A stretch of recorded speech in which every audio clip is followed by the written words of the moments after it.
భారతదేశ ఉన్నత విద్యా వ్యవస్థలో వివక్షను పరిష్కరించే దిశగా యూజీసీ కొత్త మార్గదర్శకాలను జమాతీ ఇస్లామీ స్వాగతించింది. అయితే తాజాగా వీటిపై సుప్రీంకోర్టు స్టే విధించడంపై Markazi Taleemi board chairman professor Salim Engineer ఆందోళన వ్యక్తం చేశారు.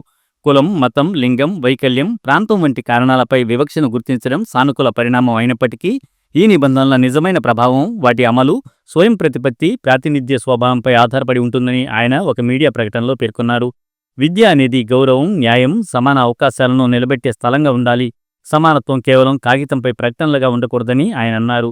ఈక్విటీ కమిటీలను సంస్థాగత అధిపతుల నియంత్రణలో ఉన్న పరిపాలనా సంస్థలకు పరిమితం చేయొద్దని కూడా ప్రొఫెసర్ సలీం హెచ్చరించారు.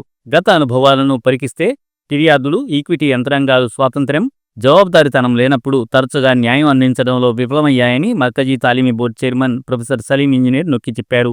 అధికారిక గుర్తింపు ఉన్నప్పటికీ మతపరమైన మైనారిటీ విద్యార్థులు, ముఖ్యంగా ముస్లింలు ఎదుర్కొంటున్న నిర్దిష్ట సవాళ్లను ఉన్నత విద్యా సంస్థల్లో తగినంతగా పరిష్కారం దొరకడం లేదని ఆయన ఆందోళన వ్యక్తం చేశారు. యూజీసీ భారత ప్రభుత్వాన్ని ఈక్విటీ ఫ్రేమ్వర్క్ను అన్ని ఉన్నత విద్యా సంస్థలకు, ఐఐటీలు, ఐఐఎంలు, ఇతర ప్రముఖ సంస్థలకు, కేంద్రం స్వయం ప్రతిపత్తి సంస్థలకు విస్తరించేలా చూసుకోవాలని ప్రొఫెసర్ సలీం ఇంజనీర్ కోరారు.